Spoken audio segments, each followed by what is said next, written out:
যুক্তরাষ্ট্র ইসরায়েলের সঙ্গে ইরানের চলমান যুদ্ধে প্রথমবারের মতো ২৫০০ মার্কিন মেরিন সেনার একটি দল মোতায়েন করা হয়েছে। জাপানের ওকিনাওয়ায় অবস্থিত নিজেদের ঘাঁটি থেকে ৩১তম মেরিন এক্সপেডিশনারি ইউনিটের সদস্যরা এখন যাত্রাপথে রয়েছেন। তাদের সঙ্গে রয়েছে উভচর যুদ্ধজাহাজ USS ত্রিপলি।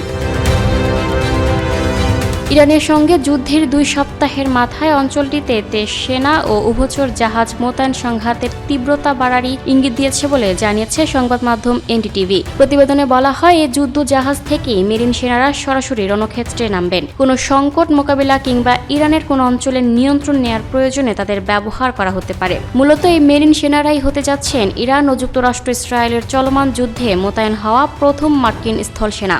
এই মার্কিন মেরিন সেনা মোতায়েনের মধ্য দিয়ে স্পষ্ট হচ্ছে যে যুক্তরাষ্ট্র এই যুদ্ধে ধীরে ধীরে তাদের সামরিক শক্তি বৃদ্ধি করছে এবং খুব দ্রুত এই যুদ্ধ শেষ করার কোনো পরিকল্পনা তাদের নেই। এদিকে মেরিন সেনা মোতায়েনের খবর আসার কয়েক ঘন্টা পর মার্কিন প্রেসিডেন্ট ডোনাল্ড ট্রাম্প জানান, তার বাহিনী ইরানের তেল রফতানির মূল কেন্দ্র খারক দ্বীপে থাকা সব সামরিক লক্ষ্য গুড়িয়ে দিয়েছে। হরমুজ প্রণালী পুরোপুরি খোলা না রাখলে এরপর খারকের তেল স্থাপনায় হামলা হবে বলে সতর্কবার্তা দেন তিনি। সূত্র আল জাজিরা, এনডিটিভি।